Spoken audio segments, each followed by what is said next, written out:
രണ്ടാം മോദി സർക്കാരിന്റെ അവസാന ബഡ്ജറ്റ് ധനമന്ത്രി നിർമ്മല സീതാരാമൻ പാർലമെന്റിൽ അവതരിപ്പിച്ചു. രണ്ടാം മോദി സർക്കാരിന്റെ അവസാന ബഡ്ജറ്റ് ധനമന്ത്രി നിർമ്മല സീതാരാമൻ പാർലമെന്റിൽ അവതരിപ്പിച്ചതൊക്കെ നാം കണ്ടതാണ്. ഈ ഇടക്കാല ബഡ്ജറ്റിൽ ചരിത്രപ്രധാനമായ പ്രഖ്യാപനങ്ങളൊക്കെയായിരുന്നു ധനമന്ത്രി രാജ്യത്തിനായി സമർപ്പിച്ചത്. എന്നാൽ അതിനോടൊപ്പം തന്നെ, അതായത് ബഡ്ജറ്റ് പ്രഖ്യാപനങ്ങൾ പോലെ തന്നെ ഏവരുടെയും ശ്രദ്ധ ആകർഷിച്ച മറ്റൊന്നായിരുന്നു നിർമ്മല സീതാരാമൻ ധരിച്ചിരുന്ന സാരി.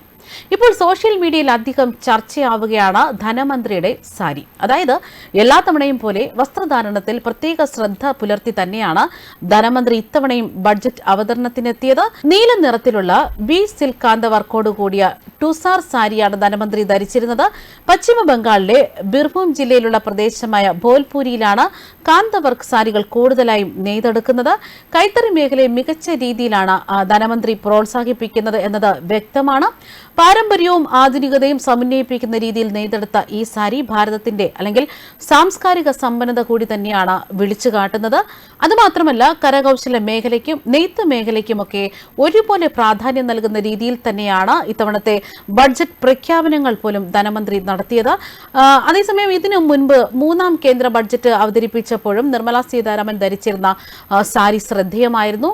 ഹാൻഡ്ലൂം വസ്ത്രങ്ങളോട് പ്രത്യേക മമതയുണ്ട് നിർമ്മല സീതാരാമന്. അന്ന് ധരിച്ചിരുന്ന സിൽക്ക് സാരിയും ഏറെ ശ്രദ്ധിക്കപ്പെട്ടിരുന്നു.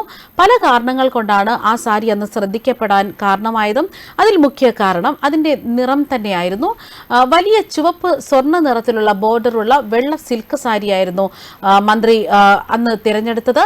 ശുഭനിറമായി കണക്കാക്കപ്പെടുന്ന ചുവപ്പ് സ്നേഹം, ഊർജം, ശ്രദ്ധ, ശക്തി എന്നിവ ഉൾപ്പെടെയുള്ള ശക്തമായ വികാരങ്ങളെയാണ് പ്രതിനിധീകരിക്കുന്നതും. ബംഗാളിൽ ലാൽപട്ട്, അതായത് ചുവന്ന ബോർഡർ എന്ന് വിശേഷിക്കപ്പെടുന്ന സാരിയായിരുന്നു കേന്ദ്രമന്ത്രി അന്ന് ധരിച്ചിരുന്നത്. ബംഗാളി സ്ത്രീകൾ വിശേഷ അവസരങ്ങളിൽ ധരിക്കുന്ന ഈ സാരി പശ്ചിമ ബംഗാളിലെ സാംസ്കാരിക പ്രതീകമായി കൂടി വിശേഷിക്കപ്പെടുന്നതാണ്.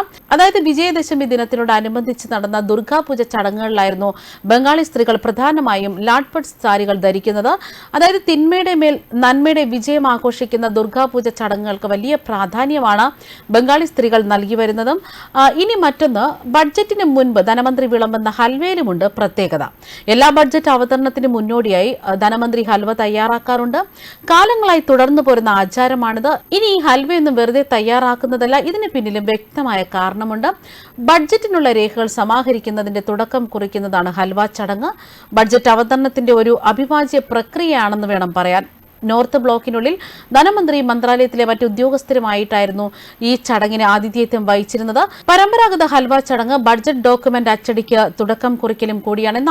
എന്നാൽ പുതിയ കാലഘട്ടത്തിൽ ബഡ്ജറ്റ് അവതരണം ഡിജിറ്റലാക്കിയെങ്കിലും ഹൽവ ചടങ്ങിന് മാറ്റം വന്നിട്ടില്ല.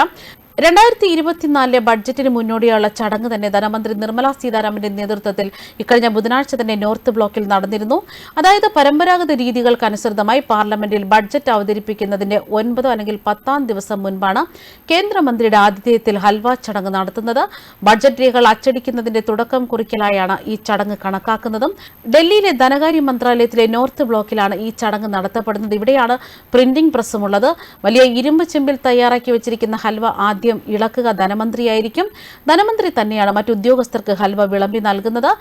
അതായത് ഹൽവ ചടങ്ങിന്റെ പ്രാധാന്യമെന്ന് പറയുന്നത് ധനമന്ത്രാലയത്തിലെ ഉദ്യോഗസ്ഥർ പുറത്തിറങ്ങാതെ നോർത്ത് ബ്ലോക്കിൽ തന്നെ കഴിയുന്ന ലോക്കിൻ പ്രക്രിയയുടെ തുടക്കം കൂടിയാണ് ഹൽവ തയ്യാറാക്കൽ. ഹൽവ വിളമ്പിക്കഴിഞ്ഞാൽ പിന്നെ ആരും പുറത്തിറങ്ങില്ല. ബഡ്ജറ്റിന്റെ അവസാന രേഖ ലോക്സഭയിൽ എത്തുന്നതുവരെ ഇത് തുടരും. ആർക്കും വീട്ടിൽ പോകാനോ അല്ലെങ്കിൽ ഫോൺ ഉപയോഗിക്കാനോ അനുവാദമുണ്ടായിരിക്കില്ല.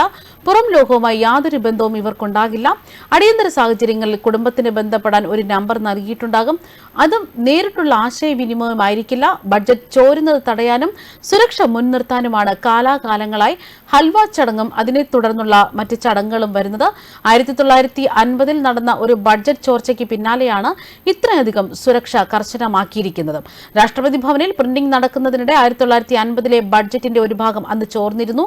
തുടർന്ന് അന്നത്തെ ധനമന്ത്രി ജോൺ മത്തായിക്ക് രാജിവെക്കേണ്ടതായിട്ടും വന്നു. പിന്നാലെ 1980 മുതൽ നോർത്ത് ബ്ലോക്ക് തന്നെ പ്രിന്റിംഗ് കേന്ദ്രമാക്കി തന്നെ മാറ്റുകയായിരുന്നു. ന്യൂസ് ഡെസ്ക് കർമ്മ ന്യൂസ്.